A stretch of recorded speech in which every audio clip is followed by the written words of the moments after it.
আমাদের এই সমাজে যদি কেউ অনেক টাকা পয়সার মালিক হয়, যদি কয়েকটা বিল্ডিং থাকে, কারো কয়েকটা ফ্যাক্টরি থাকে, লাখ লাখ টাকা থাকে, তারই সমাজে দাম রয়েছে। তাকে আমরা মনে করি সে জীবনে অনেক কিছু করেছে, সাকসেস হয়েছে। কিন্তু আল্লাহ সুবহানাহু ওয়া তাআলা বলেন, যে ব্যক্তির টাকা পয়সা ধন দৌলত অট্টালিকা রয়েছে কিন্তু তার যদি আমল না থাকে, আল্লাহ সুবহানাহু ওয়া তাআলার কাছে তার এক পয়সার দাম নেই। আল্লাহর কাছে কে দামি? যে ব্যক্তিটা কুঁড়ে করে থাকে, যে ব্যক্তিটা একটা ভাঙা করে থাকে, এরপরে যদি সেখান থেকে সে আল্লাহ তাআলার ইবাদত করে, তার যদি আমল থাকে, আল্লাহ সুবহানাহু ওয়া তাআলার কাছে পৃথিবীর সমস্ত মানুষ থেকে তার দাম বেশি। যার বাস্তব, যার টাকা পয়সা কোটি কোটি টাকা, ওই লোকটাও যদি আজকের দিনে মারা যায়, তাহলে দেখা যাবে এই কোটি কোটি টাকা থেকে একটা টাকাও তার আর থাকবে না। কিন্তু মানে সে এই টাকাগুলো সে কবরে নিতে পারবে না। তাহলে তার টাকাগুলো কার হয়ে যাবে? তার উত্তরাধিকারী, তার ওয়ারিশ যারা থাকবে তাদের হাতে চলে যাবে।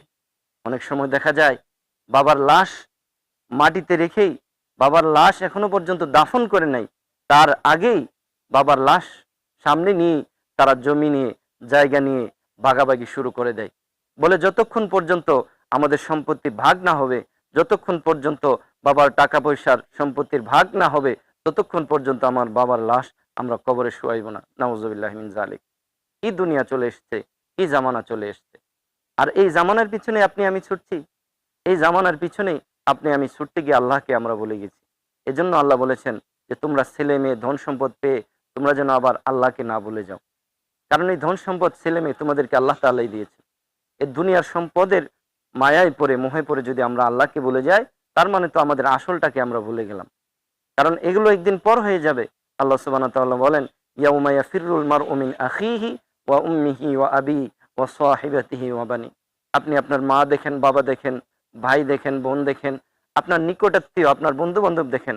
আল্লাহ তাআলা বলেছেন তারা সকলেই একদিন তোমার পর হয়ে যাবে। হাসরের ময়দানে কেউ কাউকে চিনবে না, পরিচয় দিবে না।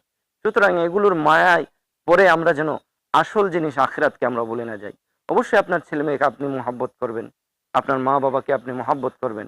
ঠিক আছে? কিন্তু এমনভাবে মহব্বত করুন যেন এই মহব্বতও ঠিক থাকে, আল্লাহর ইবাদতও যেন ঠিক থাকে, আখিরাতও যেন ঠিক থাকে। তাহলেই আপনি সফল। আল্লাহ সুবহানাহু ওয়া তাআলা আমাদেরকে দোয়া শিখিয়ে দিয়েছেন, রব্বানা আতিনা ফিদ দুনিয়া হাসানা ওয়া ফিল আখিরাতি হাসানা। যে ব্যক্তি দুনিয়ার কল্যাণ কামনা করে, আখিরাতের কল্যাণ কামনা করে, সেই প্রকৃত বুদ্ধিমান। এজন্য আমরা দুনিয়া এবং আখিরাত উভয়টার কল্যাণ কামনা করব। আমরা যেন দুনিয়ার মায়ায় পড়ে আখিরাতকে ভুলে না যাই, আবার আখিরাতের দিকে চিন্তা করে দুনিয়াকেও ভুলে গেলে চলবে না। উভয়টা নিয়েই আমাদেরকে চলতে হবে। এই সংক্ষিপ্ত কথায় আমাদের অনেক কিছু শিক্ষণীয় আছে। আল্লাহ সুবহানাহু ওয়া তাআলা আমাদেরকে এই কথাগুলোর উপর আমল করার তৌফিক দান করুক। আল্লাহুম্মা আমিন।